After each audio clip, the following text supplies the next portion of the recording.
In today's episode of the CattleUSA Daily Podcast, we are discussing everything that is going on in the world of the markets right now. This has been a little bit of a crazy week as far as the markets are concerned, with the news that hit on Sunday with President Trump's comment on Argentinian beef and starting to import it to supplement the cattle market and the high beef prices. We discuss all of these things today. Dan, myself, and our guest Samantha all break it down on what our thoughts are as far as how it's affecting the market right now, how the news cycle is affecting the market, how this is going to affect the market long term, and just our candid thoughts on importing beef, the American cattle producer, and the market as a whole. So without further ado, let's go ahead and jump into this podcast. But before we do, if you guys could take a second to like and subscribe, rate or review this podcast, we would really appreciate it here at the team. Without further ado, let's go ahead and jump into this episode with Dan, Samantha, and myself. Dan, Samantha, welcome back to the podcast. I'm excited to have you both on. Samantha, I'm excited to mix things up a little bit and kick Dan to the back seat for just a few minutes at least. Like, we'll see how much we're able to get him to just like zip his mouth and sip his coffee and sit back, but I'm sure he's got a lot that he'll want to say. So I'm excited to have you on to share a little bit more about what we're seeing in the markets this week and all the things. And yeah, I'm excited to be back. Pretend he's not here. I'm surprised you had me back with our little discongression against K-State. I can forgive. I can forgive. It's okay. I did forget about it until you just reminded me. So awesome. Well, what are we seeing in the markets this week, guys? Who wants to take it away? Well, Lauren, I think since the last time you had me on this podcast, late September, we were kind of talking about the same thing as far as keeping our president out of the media and the havoc that it's kind of played on the market. Thursday, we seen him come out and kind of say that beef was too high and that was something that we were needing to get lower. But he didn't really put a lot of intel on how we were going to do it until Sunday there. And he came and started talking about Argentina imports and different things. Friday, we definitely saw that affect the feeder cattle market, mainly being limit down there. And unfortunately, the auction barns really felt the wrath of that. Around this area, we were about 5 to 8 lower on feeder steers, and then pretty significantly softer in the heifer market. At the levels we're at, I don't think it completely wrecked the market by any means, but it definitely played with it a little bit, had a little bit of a weekend to settle. And then again, he came out on Sunday, talked about importing beef from Argentina. Thought that would actually have more of a play here towards the beginning of this week. But so far, the first few days of the week, we're up 98 cents on feeder cattle, nothing major. Hasn't really drugged the live cattle market down. Actually, they're up quite $3 just this week. So that's kind of what I'm seeing on my end. Yeah, absolutely. Dan, do you have anything to add to that part of the feeder cattle market or cash cattle right now? Samantha summed it up really well. It was kind of an overreaction on Friday, and things just kind of popped back here a little bit. Yeah, Monday was lower, definitely OKC, but inevitably, I bet here by the end of the week, that index pops right back up because these northern sale barns, they're not softening their prices. So, excuse me, I bet that feeder cattle index, here on Thursday, Friday, I bet it's going to be trending towards setting new highs again. We'll see. Yeah, it's like everybody's shrugging it off. Inevitably, quite the headline from Mr. Trump, or President Trump, I should say. Quite the headline from President Trump, and got everybody spooked. Had a big liquidation of longs, had guys selling, thinking it was over. I believe Thursday night, I'm not sure about Friday night. Well, Friday night they didn't have feeder cattle LRP available because of the limit move, but Thursday night after his comment, LRP hit its premium trigger where they can only write so many dollars of LRP per day. So we hit that. Thankfully, the producers that would have been rejected because they put it on after that limit was reached, the RMA came in and extended those limits, so they were able to accept those LRPs that were written Thursday night. That's good to hear, RMA working with people on that. So still like the product for stuff like this, still like the product. When you compare an LRP to what a hedge against the futures has done, everybody's telling me these LRPs are expensive, and I'm like, you should see our margin calls. LRPs are cheap. So, but yeah, they're definitely higher priced than normal, but you're protecting, twice the price we used to. So it naturally comes with more risk. So yeah, quite the headline. Quite the headline. Quite the headline. And before we dive into that, I want to talk about everything else in the markets, and then we'll dive in on that and discuss it a little bit further. We've been talking a lot about feeder cattle markets. Are there any other highs or lows or anything else that we kind of need to touch on as far as just the rest of the cattle market is going this week? I know feeders have been the headlines and the hot topic for everyone, though. I mean, as far as futures are concerned, it's been sideways ever since that big move on Friday lower. There is a gap on the feeder cattle chart. It's a pretty wide gap, and you'd like to see that gap filled within a day or two, if not 3 days at the latest. I really, really hope we chase that gap higher or fill that gap today, or possibly gap higher. That would leave an island bottom because at these levels, leaving that size of gap there, if you leave that for an extended period, we've got a big problem. It might become one that's difficult to come back and fill. So you're coming into October feeder cattle expiration, so that contract is really going to trade the index, and whatever the index does. It's not surprising it's trading just shy of 373 right now.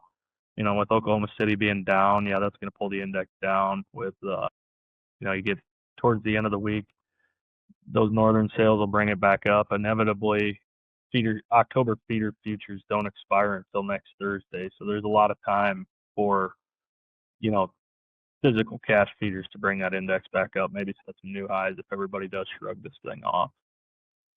Yeah, absolutely. Good to know. Okay, thoughts on President Trump's comments on Sunday?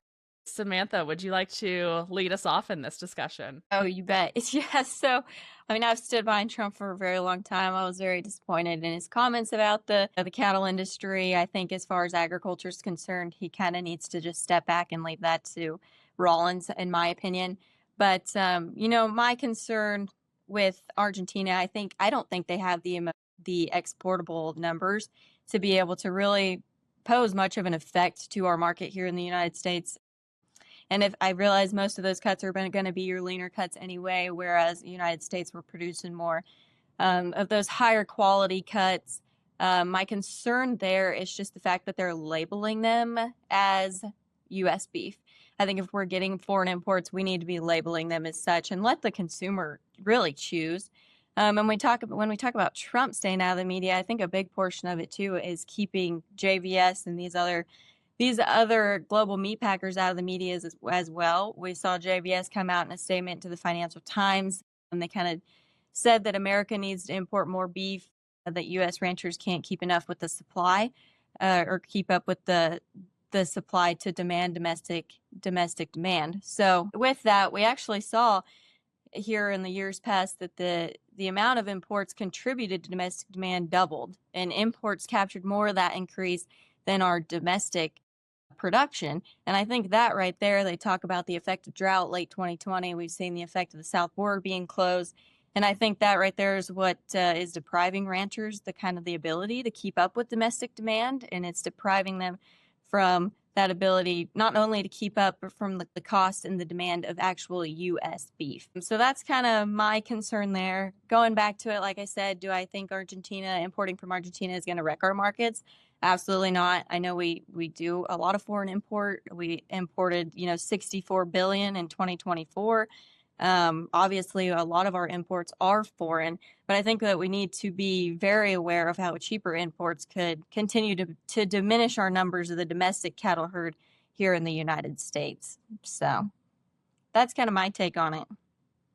You make some really good points in a lot of different things. I also was very disappointed in his comments, and I think that I have backed President Trump for a long time as well. Do I agree 100% with everything that he does? No, I don't. But this is one of those situations where he tends to sometimes make comments on things without fully talking to his cabinet, talking to his secretaries. I can guarantee you he didn't talk to Rollins about this before making a comment on it. I understand that we have a very large consumer population that is concerned about the price of beef, and that is a hot topic right now. He needed to make a comment on it. It's unfortunate in the way that it went about. and the way that it was kind of released and discussed without bringing in the USDA and Rollins and kind of what they can do there as well to help mitigate a little bit of the backlash that we saw from it. Because Dan, you made a great point before we hopped onto the podcast. We saw a lot of people like ready to sell it all, ready to throw it in and be like, well, what do I need to do, right? Because it was one of those media firestorms that one little ember lit a absolute haystack on fire, and it just took the cattle market by storm. Whether you were in the cattle market or not, people were kind of concerned about the way that it was going to impact things. But I also agree with you, Samantha, on the fact that I don't see it making a long-term domestic major impact on the cattle industry in what we are producing. There is a difference between the beef that we're going to be bringing in from Argentina and the beef that we produce as American producers. We have been for years producing really high quality beef.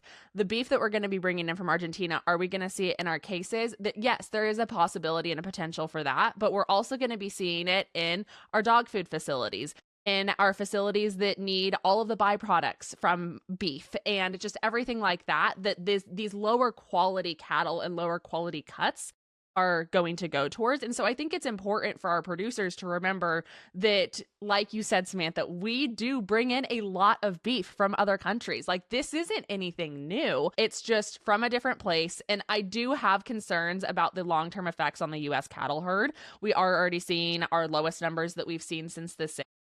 And so that is concerning as well, that if we don't have that push for further demand, that we don't have people retaining heifers, people continuing to increase their herd size because of domestic demand. I see that as a concern as well. But I also don't think that this is something that we need to be throwing everything in and saying, oh, well, the American cattle producer is done. I think that it was a little bit of an overreaction from a lot of people this weekend. Yeah, I agree. I think using cheaper imports to supplement the U.S. beef cattle, the need for domestic supply in the United States is definitely going to hurt us if we do start to see more of that. Finally, for the past decades, as ranchers, as producers, we've not seen profit for decades. And we finally see these numbers actually getting up to where we're able to pay the interest rate off that operating loan. We got high input costs, you got high land costs, and we're finally able to make a profit to where we can get back up on our feet and maybe next year start to rebuild this cattle herd. But if we are continuing to import, cheaper beef, that's going to take away that demand. So that's kind of where I'm concerned. Yeah. Dan? 100% agree with you guys on many, many points. I mean, spot on. Yeah, they're bringing in lean beef. They're bringing in grindings. They're not bringing in your ribeye steaks that are going to get, put at the meat counter for $25 a pound. It's not going to happen. Inevitably, in my opinion, this was just a headline. The market was already in the process of doing this. In fact, if you look at our imports, they're up drastically from where they were last year. So we were already importing more beef. We were already exporting less beef. And if you add that back to where our carcass sizes were and what we've slaughtered so far this year, we're actually throwing more beef in front of the domestic consumer this year at record high prices than we have in any of the last 5 years, to the tune of an extra billion pounds or more. Well, all that does is show me how resilient and strong demand is. Maybe this 59 or 60 pounds of beef that they claim, per person per year, maybe that number is way low. Maybe it's 70. I don't know. But either way, demand is rock solid. We saw a shift when we hit that $25 a pound for those steaks. We saw a shift on the steak side, but it also came at the time of year where we switched to hamburger. So at the end of the day, this was a headline from President Trump. At the end of the day, the media was pressing him really, really hard to come up with a solution because this is a headline that was getting talked about every week on major news networks and all over social media, so he had to say something.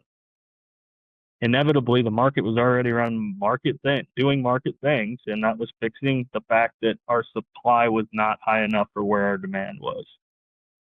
Now, what else factors into that? Okay, so if you want to keep prices low, you have to have supply exceed where demand is. So how do we make that burger? Since that's our big problem right now. It's not the $20, $25 steaks that were the big problem, because this is the time of year where not a lot of people grill steaks. So let's move away from that. What they're talking about is $6.50 burger.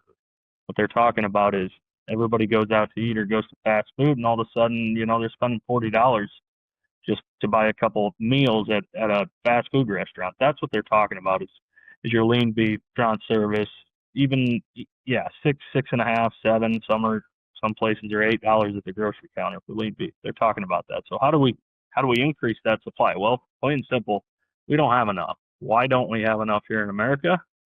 Because we're not slaughtering enough cows. Your fat steers don't make gobs and gobs and gobs of hamburger. Yeah, they make grindings. Yeah, but a lot of that fat gets blended off with some of this lean. We don't. I mean, what is the stat? McDonald's serves like 6-7 million cheeseburgers a day. I don't know if that's accurate. I think that's something I heard, but we don't make enough. And if you compare our cow slaughter that makes those grindings, this year's cow slaughter compared to last year is down 12-13%. This year's cow slaughter compared to 2 years ago is down 25%. That is a huge deal. That's a lot of cows that we're slaughtering this year not making up that lean beef. Well, if we just shut off the border, shut off all imports, what are the consumers going to do? They're going to have $10 hamburger. If they have $10 hamburger, they're going to go to pork and chicken. It's just, we temporarily need that lean beef, in my opinion, just to get us over this hump. If we get into next year, let's say that cow slaughter goes back up because dairies have all of a sudden seen their profit margins, slide a little bit sideways here and get closer to the red. I mean, the only reason the dairies are profitable right now is because calf prices are high and cow prices are high. Okay, so what happens if that changes? Well, the dairies are going to have to start liquidating some of these cows that they retain, some of these older cows. Their cow herd got older. Same on the beef side. Our cow herd got older last year because producers sold the majority of their heifers and retained more of those old cows. You had a good breeding season last year. They retained that cow. Hey, let's hold on to her one more time. That calf's worth $1,600 to $1,800 at the time. Now they're worth $2,100, $2,200. So we're holding on to that cow a little longer. Eventually, we have to freshen up both of those herds. That's going to drive more cow slaughter. All of a sudden, we're going to have more domestic grinding available when that cow slaughter increases. But right now, we just plain don't. So we have to increase those imports. The unfortunate part, Trump made the comment, the market freaked out. He was pressed by the media. At the end of the day, the market was already doing what he claims they made a deal to do. It's just, it wasn't in front and center spotlight. And once Trump made the comment, it became front and center. So that's the unfortunate part. For now, we need the grindings. I mean, it's not a popular opinion. I would love to go back in time and change this to the point that we could make enough grindings, make enough high choice prime meat that, we could supply every consumer here and we don't need other countries' beef. But the fact of the matter is we make our beef so stinking good on the quality side that we don't have enough of that lean or that grinding to go into those McDonald's cheeseburgers or Hardee's, Arby's, whatever. So temporarily, we do need some of those imports. To me, it's just a headline. Yeah, I think Trump making the comment in the media had more of a play on the market than actually importing Argentina beef will. Yeah. No, I agree with that 100% too. That there is so much emphasis on media right now, and it was such a comment that people just took and they ran with it. I agree with that 100%. And I agree with what you said too, Dan. My only concern is once we start, where do we stop? Because we've been an importer of beef for a really long time, right? But I don't want to get too reliant on importing beef. I want us to use this as a supplemental option while we need it and do different things that we can help the American cattle herd rebuild and grow so that we can start supplementing that back with American beef, American raised, American slaughtered, American beef, not just American labeled beef. Yep. I mean, totally. at the end of the day, I look at it, it's a headline. Yeah, I want to get away from importing as much as we are and bring it back home. Yeah, that's long-term plan. It's just right now, we're not at the time of the cycle where that happens. We have to see these dairies lose some money to cull more cows. We have to see beef producers, want to retain those heifers and freshen up their herd to cull more cows, or a bad breeding season, something like that. I just want the market to do market things like it was without the headlines and without all that. You look at, I'm sorry, but I'm going to back this up a little bit. And right now, if you look at the feeder cattle price, yeah, that took the biggest hit on Friday. We were down 9.25 at the limits, right? So everybody's in freak out mode. At the end of the day, there's still a lot of empty feed yards. So the demand for the feeder cattle isn't going to drop even if we import another billion pounds more of those cattle feeders still want to feed cattle. So inevitably, I don't think that is going to drop the price of feeder cattle immediately. It does concern me long term if this is a trend that we're going to continue to go to other countries to find our beef.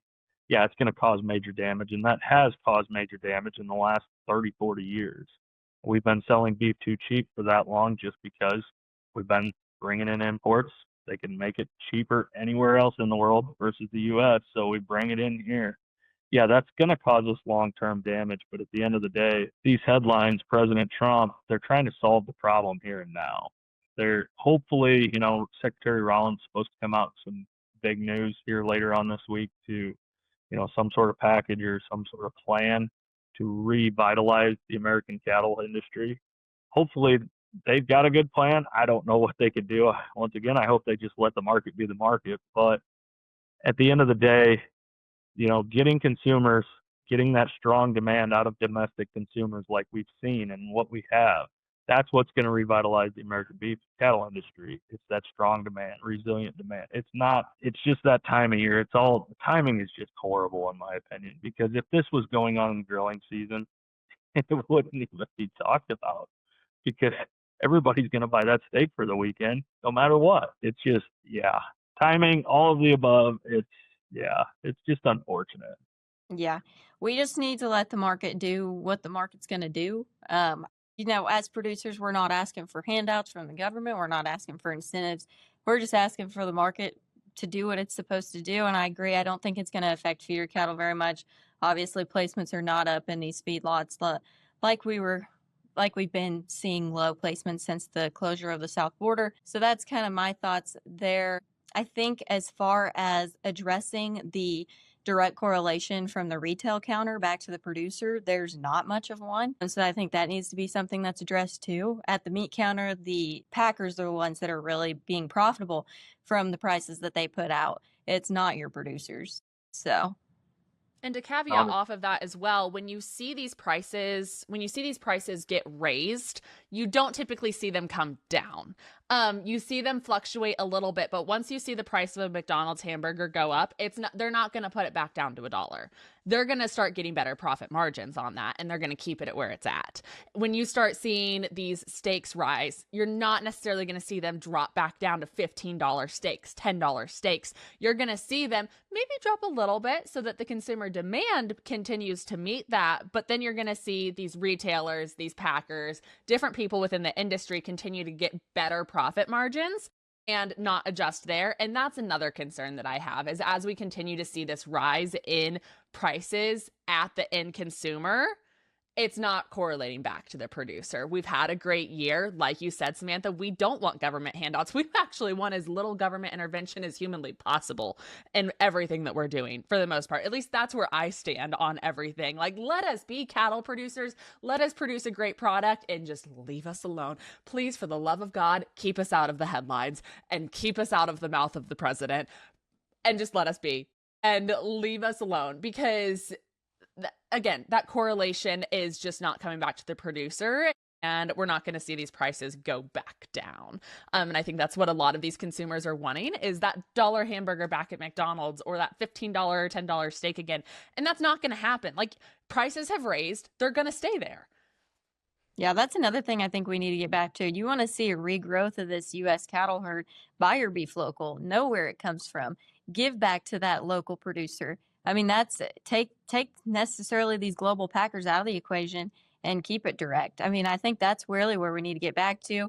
You've got more farmer-owned slaughter plants opening up. We've got a new one that opened up this year in Nebraska, in North Platte there. Use them. I think that's really where we need to get back to for the regrowth of the American cattle herd. Absolutely. Dan, do you have any other thoughts? No, I mean, you guys did a great job. Just like you say, don't talk about it. If we could just get to this point of the market where we're not talking about beef, that'd be glorious. It used to be an old rule of thumb down in Chicago when the cab drivers started talking about a commodity market. That's when you knew the high was getting close to being it.